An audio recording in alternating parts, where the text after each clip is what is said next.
जय माता दी दोस्तों, आने वाली वट सावित्री व्रत के लिए आप सभी माताओं बहनों को ढेर सारी शुभकामनाएं। भगवान श्री हरि विष्णु आपकी जोड़ी हमेशा सलामत रखें और आप जीवन पर्यंत अपने पति की लंबी आयु के लिए वट सावित्री का व्रत करती रहें, यही कामना करती हूँ। और इसी कामना के साथ आज का जो वीडियो है वो मैं शुरू कर रही हूँ। दोस्तों, आज के वीडियो में मैं बात करने वाली हूँ पंखा के बारे में, बांस के पंखे के महत्व के बारे में। वट सावित्री व्रत में बांस के पंखे का क्या महत्व है, क्यों बांस का पंखा ही चढ़ाया जाता है।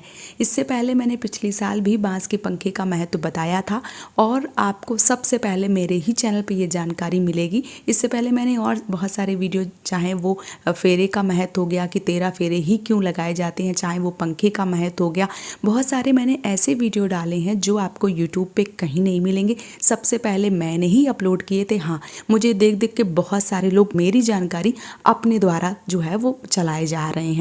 तो मैं आपको इस वीडियो में पंखे के महत्व के बारे में एक बार फिर से जानकारी जो है वो दे रही हूँ। आप लोग मुझे बहुत ज़्यादा सपोर्ट कीजिए, क्योंकि मैं बहुत ही जानकारी जो है वो एकदम सटीक लेके आती हूँ। जो कहीं नहीं मिलती है वो जानकारी मैं आप सबको देती हूँ।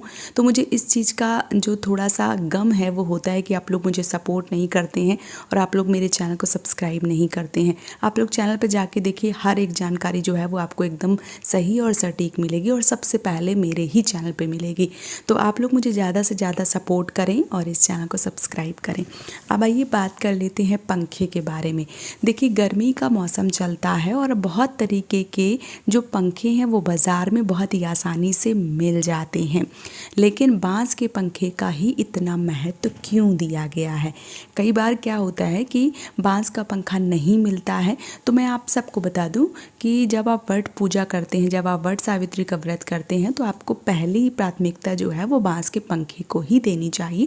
अगर बांस का पंखा नहीं मिलता है तो आपको क्या करना चाहिए, बाज़ार में जो भी पंखा आपको मिल जाए वो आपको लेके पूजा में शामिल कर देना चाहिए। अगर आप प्रदेश में रहते हैं, आपको किसी भी प्रकार का कोई भी पंखा नहीं मिल रहा है, तो आप अपनी साड़ी का, दुपट्टे का, लहंगे की चुन्नी से वट वृक्ष को उसी सेवा भाव उसी प्रकार से करें जिस प्रकार से आप पंखे से करती हैं। तो उसी प्रकार से आपको वट वृक्ष की सेवा जो है वो करनी है। जो पंखा है उसी प्रकार से अपने साड़ी के पल्लू से झलना है। उसी प्रकार से घर आके अपने पति की भी वैसे ही सेवा करना है, क्योंकि पति की सेवा परमो धर्म है। अब अगर आपको किसी भी प्रकार का कोई भी पंखा ना मिले तो आपको दक्षिणा जो है वो ज़रूर चढ़ानी चाहिए। मेरा यहाँ पे ऐसा मानना है कि दक्षिणा जो है वो आपको हर एक पूजा में चढ़ानी चाहिए, क्योंकि जब हम पूजा करते हैं, जब हम कोई चीज़ चढ़ाते हैं, कई बार पूजा में बहुत सारी त्रुटियाँ, बहुत सारी गलतियाँ हो जाती हैं, और जब हम दक्षिणा चढ़ाते हैं तो जो भी सामान रह जाता है वो दक्षिणा जो है वो उसी प्रकार से चढ़ा दी जाती है। तो सारा सामान जो है वो उसमें पूर्ण माना जाता है, इसलिए दक्षिणा जो है वो आपको ज़रूर चढ़ानी चाहिए। साथ ही साथ जो पंखा है, जो बेना है, आप चाहें तो घर में भी बना सकते हैं। अभी बहुत सारे लोग बनाना नहीं चाहते हैं तो बाज़ार से भी खरीद सकते हैं, जो भी आपको मिले। लेकिन बांस के पंखे की महत्वता इसलिए बढ़ जाती है क्योंकि जब सत्यवान जी मूर्छित हुए थे, क्योंकि सत्यवान जी की अल्पायु थी, और जब सत्यवान लकड़ी काटते काटते मूर्छित हो गए थे, तो जो सावित्री जी हैं वो उनको देख रही थी कि जो पति हैं वो मूर्छित हो गए। अब उनको समझ में नहीं आ रहा था कि वो क्या करें, क्या कैसे करें। तो उन्होंने बगल में ही खड़े बांस का जो पेड़ था उससे कुछ पत्ते जो है वो लेके, और जब सत्यवान जी मूर्छित हो गए थे, तो उन्होंने पत्तों से जब हवा की थी तो सत्यवान जी को काफ़ी अच्छा महसूस हो रहा था। इसीलिए बांस के पत्ते की जगह पे बांस के पंखे का महत्व जो है वो पूजा में बताया गया है।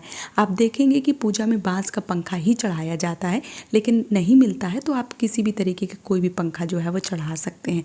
नहीं मिलता है तो आप साड़ी के सूट की चुन्नी से या जो लहंगा है उसकी चुन्नी से या दुपट्टे से आप हवा जो है वो कर सकती हैं। सेवा भाव जो है वो आपका सच्चा होना चाहिए। बाकी जो पूजा है वो आप अपने तरीके से भी कर सकती हैं। तो पंखे का ये महत्व है और इसीलिए बांस का पंखा जो है वो चढ़ाया जाता है। तो उम्मीद करती हूँ कि ये जानकारी आपको बहुत ही अच्छे से समझ में आ गई होगी, और अगर आप पूजा करेंगी और आप बांस का पंखा लेके जाएंगी तो आपके मन में ये चीज़ ज़रूर आएगी कि हाँ, इसलिए जो बांस का पंखा है वो चढ़ाया जाता है। तो उम्मीद करती हूँ कि आज का वीडियो आप सबको काफ़ी अच्छे से समझ में आया होगा, पसंद भी आया होगा। अगर पसंद आया है तो सपोर्ट करें मुझे, इस चैनल को सब्सक्राइब करके।